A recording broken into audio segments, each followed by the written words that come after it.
Now let us learn parallel vectors. Parallel vectors. Those vectors which are along same direction, that is vectors having same direction, are called parallel vectors. ये कोई vector का representation है। अगर मैं बिल्कुल ठीक भाषा का इस्तेमाल करूं, बहुत केयरफुली अगर मैं बोलूं, तो मैं ये वेक्टर नहीं कहूँगा, क्या कहूँगा, वेक्टर का रिप्रेजेंटेशन। सपोज ये कोई वेलोसिटी वेक्टर है, कोई घोड़े की वेलोसिटी के वेलोसिटी वेक्टर को रिप्रेजेंट करता है। इसका मतलब ये नहीं कि ये घोड़े की वेलोसिटी, घोड़ा इस कागज़ पे थोड़ा दौड़ेगा, तो जिस सड़क पे दौड़ रहा होगा उस पे दौड़ रहा होगा, उसकी वेलोसिटी को हमने समझना था, तो हमने ग्राफिकली ये एरो लंबा तो उतना जितना घोड़े की वेलोसिटी की मैग्नीट्यूड उसके डायरेक्टली प्रोपोर्शनल में, और डायरेक्शन जो भी हमने इस कागज़ के ऊपर डायरेक्शन का रिप्रेजेंटेशन दिया है, और घोड़े की वेलोसिटी की जितना डायरेक्शन उसके अकॉर्डिंग एरो हम ड्रा कर देंगे। ये मैं वापस बार बार बता रहा हूँ आपको, जिससे ये बात आपको क्लियर हो। तो लूजली स्पीकिंग हम ये कह देंगे this is a vector F, और this is a vector v1, और this is a vector v2। Basically ये वेक्टर है नहीं, वेक्टर का रिप्रेजेंटेशन है। तो सपोज ये कोई किसी वेक्टर का रिप्रेजेंटेशन है, वो वेक्टर सपोज ए वेक्टर है। This arrow is the representation of A vector. कोई और भी बी वेक्टर का रिप्रेजेंटेशन मैंने यहाँ पर ड्रा कर दिया। एक बार फिर बोल देता हूँ, मैं अगर ये कह दूँ this is vector B and this is vector A, तो ऐसा कुछ बहुत बुरा नहीं हो जाएगा। अगर मैं ऐसा कहूँ भी तो आपने ये समझ लेना है कि जब मैं कहूँ ये वेक्टर बी है, तो आप ये समझ लेना ये वेक्टर बी का रिप्रेजेंटेशन है, और ये कहूँ ये वेक्टर ए है, तो मतलब वेक्टर ए का ये रिप्रेजेंटेशन है। तो ये वेक्टर ए, ये वेक्टर बी, और मीनिंग ये वेक्टर ए का रिप्रेजेंटेशन, ये वेक्टर बी का रिप्रेजेंटेशन, ये वेक्टर सी है। तो क्योंकि तीनों वेक्टर्स की डायरेक्शन सेम है, तो हम तीनों वेक्टर्स को क्या कहेंगे, पैरेलल वेक्टर्स कहेंगे। So parallel vectors are those vectors which are acting along same direction. एक चीज़ आप बहुत अच्छे से जान लीजिए, ये वेक्टर का रिप्रेजेंटेशन है, तो इसी प्लेन पे इस वेक्टर को रिप्रेजेंट मैं इतने लंबे एरो से इसी डायरेक्शन में अगर ऐसे शो कर दूं, इस एरो की लंबाई भी मैंने उतनी ही रखी और डायरेक्शन भी मैंने सेम बना दी, तो ये भी वेक्टर ए ही है बेसिकली। ना तो ये वेक्टर ए है, ना ये वेक्टर ए, वेक्टर ए के रिप्रेजेंटेशन है इस पेपर पे, चाहे मैं इसको यहाँ शो कर दूँ, यहाँ शो कर दूँ, फिर भी जो आपने देखा है उसके ज़रिए आपकी एक लर्निंग हो गई होगी। एक शब्द में हम कई बार यूज़ करेंगे, if a vector is displaced parallel to itself no change takes place. ये एक लूज लैंग्वेज है, लेकिन इसका मीनिंग आपको पता चल जाना चाहिए। किसी वेक्टर के पैरेलल उसको डिस्प्लेस कर दिया, मतलब ना तो उसकी मैग्नीट्यूड चेंज हुई, ना ही उसकी डायरेक्शन चेंज होगी। तो अगर मैग्नीट्यूड भी चेंज नहीं होती है, डायरेक्शन भी चेंज नहीं होती, तो वेक्टर तो सेम टू सेम रहेगा ही रहेगा। इस प्रकार की बातें आपको पढ़ने को मिल सकती है, इसका मीनिंग आपको मालूम होना चाहिए, मैंने बता दिया है। पैरेलल वेक्टर्स का मीनिंग क्या है मैंने बता दिया। आगे एंटी पैरेलल वेक्टर्स। बहुत सारे लोग, कुछ बुक्स भी एंटी पैरेलल वेक्टर्स करके कुछ नहीं लिया करते हैं, बस पैरेलल वेक्टर लिया करते हैं, और पैरेलल वेक्टर की डेफिनेशन में इस प्रकार की बात कर देते हैं, vectors having lines of action parallel to each other are called parallel vectors. यानी कोई वेक्टर इधर है और कोई वेक्टर इधर है, यानी सेम डायरेक्शन हो चाहे अपोजिट डायरेक्शन हो, तो कुछ लोग उनको पैरेलल वेक्टर्स बोल देते हैं। यानी उनकी लाइन ऑफ एक्शन एक दूसरे के पैरेलल होनी चाहिए या सेम होनी चाहिए, बट मैं ऐसा नहीं करूँगा। मैं उन वेक्टर्स को पैरेलल वेक्टर्स कहूँगा जिनकी डायरेक्शन सेम है। जैसे ये मैंने वेक्टर ए कहा, और ये मैंने वेक्टर बी कहा, और ये सपोज कोई वेक्टर डी है, तो मैं क्या कहूँगा, ए और बी को तो पैरेलल वेक्टर्स कहूँगा, और डी और बी को मैं एंटी पैरेलल वेक्टर्स कहूँगा। डी और ए को भी मैं एंटी पैरेलल वेक्टर्स कहूँगा। तो मैं एंटी पैरेलल वेक्टर्स किन के लिए यूज़ करूँगा, the vectors having opposite direction. So I use the word anti-parallel vectors for those vectors which have opposite directions and parallel vectors the vectors having same direction. अब आगे चलते हैं. Equal vectors बहुत important है ये. दो forces हैं. एक फोर्स है 10 न्यूटन ड्यू नॉर्थ, दूसरा फोर्स है 10 न्यूटन ड्यू ईस्ट. तो ध्यान रहे ये दोनों फोर्स बराबर नहीं है, ये इक्वल वेक्टर्स नहीं है. F1 vector is not equal to F2 vector. Vectors बराबर तब होंगे जब उसका उन वेक्टर्स का सारा प्रभाव बराबर हो, यानी मैग्नीट्यूड भी सेम हो और डायरेक्शन भी सेम हो. अगर मैं अब कोई एक वेक्टर यहाँ पर और लिख दूँ F3 वेक्टर और उसको लिख दूँ F3 vector is 10 Newton due east, तो आपको समझ में आ गया होगा F2 vector and F3 vector equal vectors हैं. वेक्टर्स की मैग्नीट्यूड समान होने से वेक्टर्स इक्वल नहीं हुआ करते हैं. वेक्टर्स की मैग्नीट्यूड भी सेम हो और डायरेक्शन भी सेम हो तो ही वेक्टर्स इक्वल वेक्टर्स होंगे. I think it's simple and learning आपकी हो गई होगी. अब आगे बढ़ते हैं. Negative of A vector.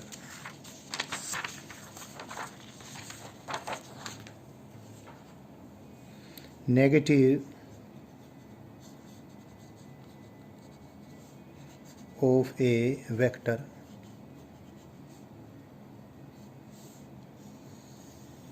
शायद बोलने से ही क्लियर हो गया होगा कि मैं क्या बताना चाह रहा हूँ. नेगेटिव ऑफ ए वेक्टर का मायना है एक ऐसा वेक्टर जो किसी वेक्टर के मैग्नीट्यूड में तो सेम हो लेकिन डायरेक्शन में उल्टा हो जाए. अभी एग्जांपल के जरिए बिल्कुल क्लियर हो जाएगा. सपोज किसी घोड़े की वेलोसिटी है, घोड़ा नंबर 1 की वेलोसिटी है, से इट इज 45 किलोमीटर, थोड़ा ज़्यादा हो गया 25 लिख देता हूँ, 25 kilometre per our due east. और भाई एक घोड़ा और भी है, उस घोड़े की वेलोसिटी को लिख देता हूँ मैं से, ये भी सेम मैग्नीट्यूड का है 25 kilometre per hour, but it is this velocity is due west. So these two velocity vectors, they are having same magnitude. Magnitude of each one is 25 kilometre per hour. But एक east के along है, दूसरा west के along है, तो the vectors are having same magnitude but oppositely directed. Such vectors will be called negative vectors of each other. यानी मैं V2 vector के बारे में ये बोल सकता हूँ कि V2 vector is negative of V1 vector. तो नेगेटिव वेक्टर का मीनिंग आपको क्लियर हो गया होगा. यहाँ पर एक चीज़ बहुत ज़रूरी है समझनी. V1 वेक्टर की जो मैग्नीट्यूड है, जो कि मैं मैग्नीट्यूड लिखने के लिए मैं क्या करता हूँ, अक्सर ऊपर से एरो हटा देता हूँ. V1 वेक्टर की मैग्नीट्यूड कितनी है? V1 वेक्टर की मैग्नीट्यूड है 25 किलोमीटर पर आवर. और V2 वेक्टर की मैग्नीट्यूड ये भी कितनी है? 25 किलोमीटर पर आवर.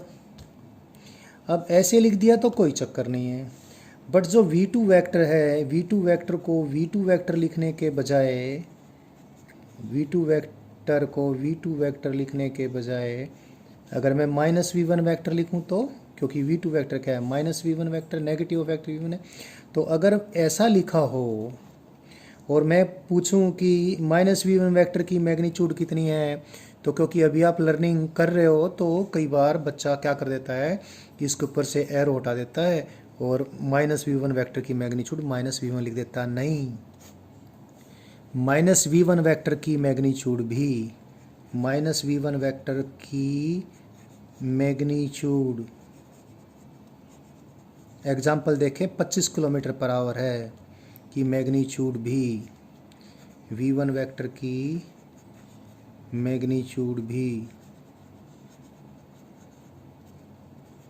या तो जो वैल्यू मालूम है वही लिख दें 25 किलोमीटर पर आवर, और यदि आपने सिंबल ही प्रयोग करना है तो इसकी मैग्नीट्यूड को भी आप v1 लिखेंगे, इसकी मैग्नीट्यूड को भी आप v1 लिखेंगे।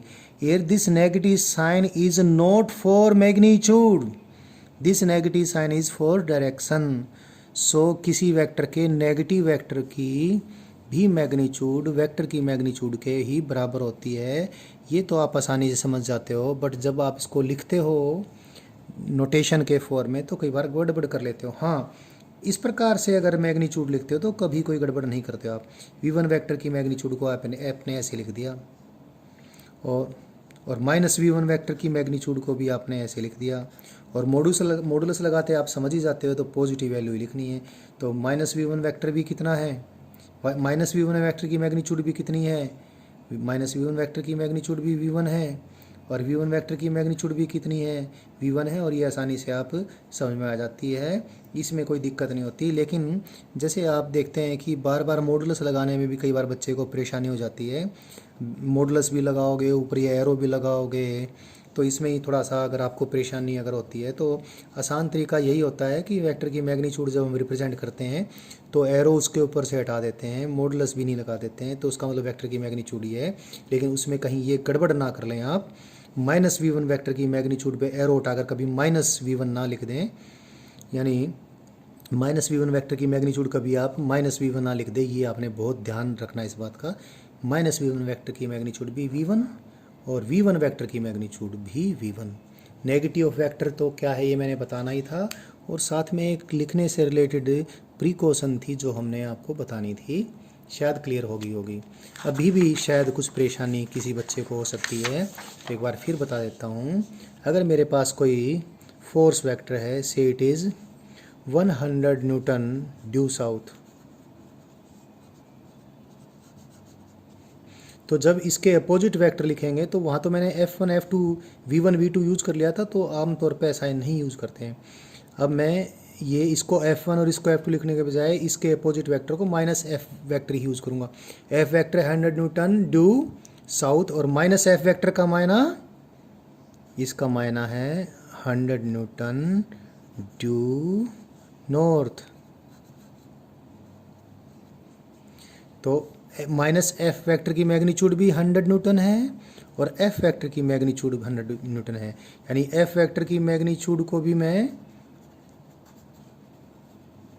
अगर मैं 100 न्यूटन को किससे डिनोट कर दूं, F से, तो F वेक्टर की मैग्नीट्यूड भी कितनी, F, और माइनस F वेक्टर की मैग्नीट्यूड भी कितनी, F। ये आपने ध्यान रखनी है। एक चीज़ और यहाँ पर हम लर्न कर लें, माइनस F वेक्टर, क्योंकि F वेक्टर तो ये है 100 न्यूटन ड्यू साउथ, तो ये भी हम लिख सकते हैं माइनस 100 न्यूटन ड्यू साउथ। लेकिन माइनस साइन ये मैग्नीट्यूड के लिए, डायरेक्शन के लिए है, तो माइनस F वेक्टर को मैग्नीट्यूड तो इसकी 100 न्यूटन ही है, तो इसको क्या लिखूं, नेगेटिव ड्यू साउथ, यानी नेगेटिव साइन ये डायरेक्शन के लिए था, और नेगेटिव ड्यू साउथ यानी साउथ के अपोजिट यानी नॉर्थ, यानी minus F vector is 100 Newton. वापस देख लें, यस ये था, तो minus 100 Newton, minus F vector क्या आ गया, 100 न्यूटन ड्यू नॉर्थ आ गया।